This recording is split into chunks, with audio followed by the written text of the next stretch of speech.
Yo, welcome back to First Time Watching. Today we're going back to the book of Genesis and we are picking up where we left off. So we've done 18 chapters so far, 6 episodes. So we're going to be covering chapter 19 to 21 in this video. Let's roll. Let's roll! 19. That evening, the two angels arrived in Sodom, while Lot was sitting near the city gate. The two angels arrived in Sodom as if they're walking up. When Lot saw them, he got up, bowed down low, and said, "Gentlemen, I am your servant. Please come to my home. You can wash your feet, spend the night, and be on your way in the morning." There we are. Lot saw them. He is also going to wash their feet, so they've got to be there if they're going to wash their feet. You know what I mean? So the angels are a physical form in this book. They told him, "No, we'll spend the night in the city square." but Lot kept insisting until they finally agreed and went home with him. He baked some bread, cooked a meal, and they ate. Before Lot and his guests could go to bed, every man in Sodom, young and old, came and stood outside his house and started shouting, "Where are your visitors? Send them out so we can have sex with them." Lot went outside and shut the door. Excuse me? Did you hear that? Where are your visitors? Sodom, young and old, came and stood outside in his house, started shouting, "Where are your visitors? Send them out so we can have sex with them." What? Behind him. Then he said, "Friend, please don't do such a terrible thing. I have 2 daughters who have never been married. I'll bring them out, and you can do what you want with them. But don't harm these men. They are guests in my home." "Don't get in our way. the crowd answered. You're an outsider. What right do you have to order us around? We'll do worse things to you than we're going to do to them." The crowd kept arguing with Lot. Finally, they rushed toward the door to break it down. But the two angels in the house reached out and pulled Lot safely inside. Then they struck everyone in the crowd blind, and none of them could even find the door. The two angels said to Lot, "The Lord has heard many terrible things about the people of Sodom, and he has sent us here to destroy the city. Take your family and leave. Take every relative you have in the city, as well as the men your daughters are going to marry." Lot went to the men who were engaged to his daughters and said, "Hurry and get out of here. The Lord is going to destroy this city." but they thought he was joking and they laughed at him. Early the next morning, the two angels tried to make Lot hurry and leave. They said, "Take your wife and your 2 daughters and get out of here as fast as you can. If you don't, every one of you will be killed when the Lord destroys the city." At first, Lot just stood there, but the Lord wanted to save him. So the angels took Lot, his wife, and his 2 daughters by the hand and led them out of the city. When they were outside, one of the angels said, "Run for your lives. Don't even look back, and don't stop in the valley. Run to the hills where you will be safe." Lot answered, "You have done us a great favor, sir. You have saved our lives, but please don't make us go to the hills. That's too far away. The city will be destroyed before we can get there, and we will be killed when it happens. There's a town near here. It's only a small place, but my family and I will be safe if you'll let us go there." "All right, go there," he answered. "I won't destroy that town. Hurry, run. I can't do anything until you are safely there." The town was later called Zoar because Lot had said it was small. The sun was coming up as Lot reached the town of Zoar, and the Lord sent burning sulfur down like rain on Sodom and Gomorrah. He destroyed those cities and everyone who lived in them, as well as their land and the trees and grass that grew there. On the way, Lot's wife looked back and was turned into a block of salt. That same morning, Abraham got up and went to the place where he had stood and spoken with the Lord. He looked down toward Sodom and Gomorrah and saw smoke rising from all over the land. It was like a flaming furnace. When God destroyed the cities of the valley where Lot lived, he remembered his promise to Abraham and saved Lot from the terrible destruction. Lot was afraid to stay on in Zoar, So he took his 2 daughters and moved to a cave in the hill country. One day his older daughter said to her sister, Our father is old, and there are no men anywhere for us to marry. Let's get our father drunk. Then we can sleep with him and have children. That night they got their father drunk, and the older daughter got in bed with him. But he was too drunk even to know she was there.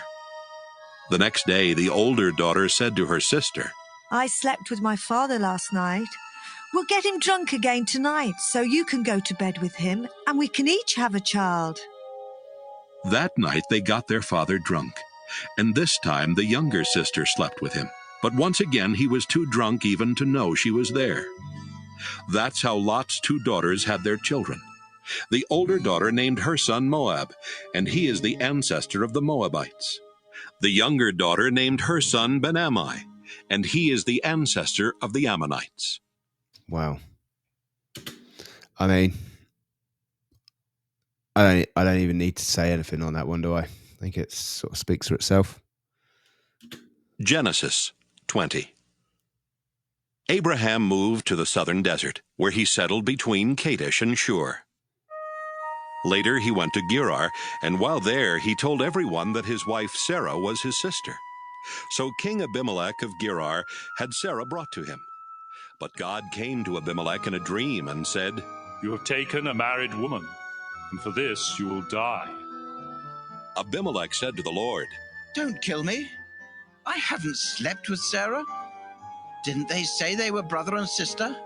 I am completely innocent. God spoke to Abimelech in another dream and said, I know you are innocent. That's why I kept you from sleeping with Sarah and doing anything wrong.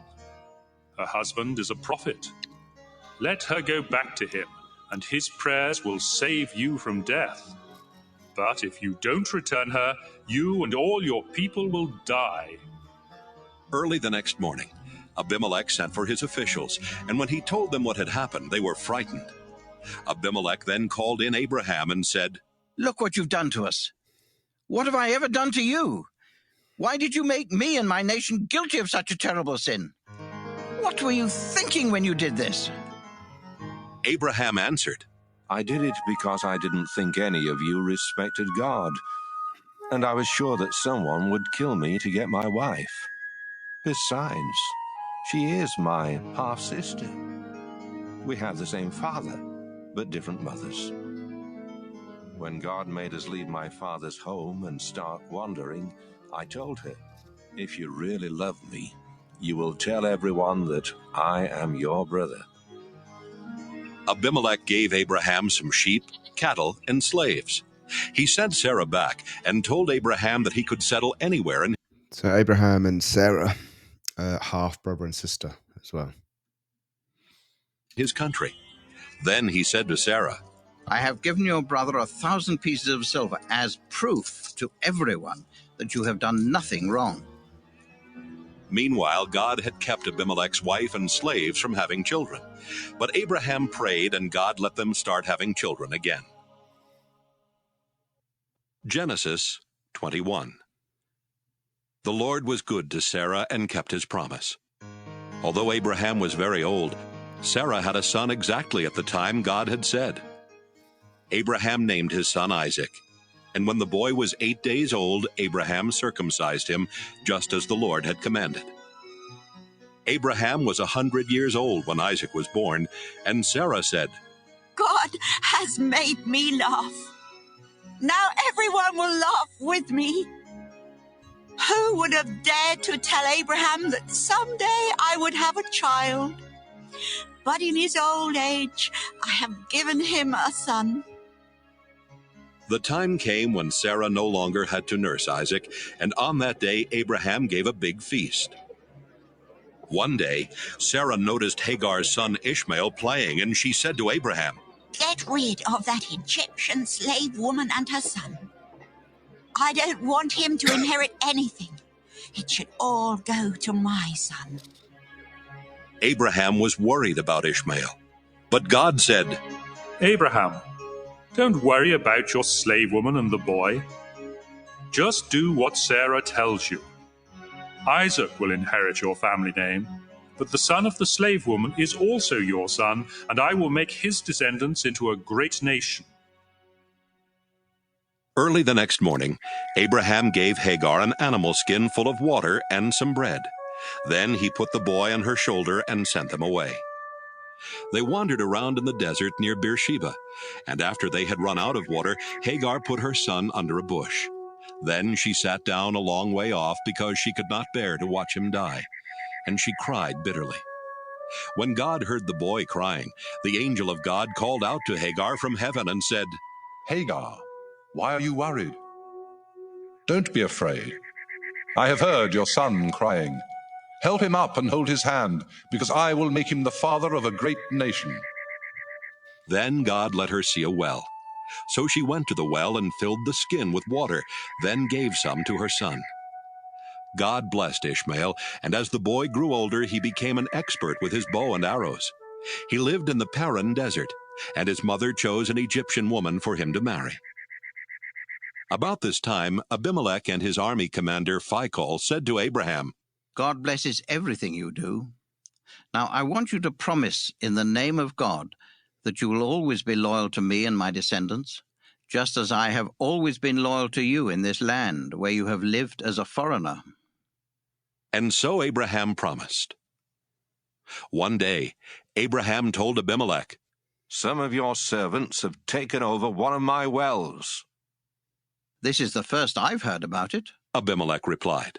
Why haven't you said something before? I don't have any idea who did it. Abraham gave Abimelech some sheep and cattle, and then the two men made a peace treaty. Abraham separated 7 female lambs from his flock of sheep, and Abimelech asked, Why have you done this?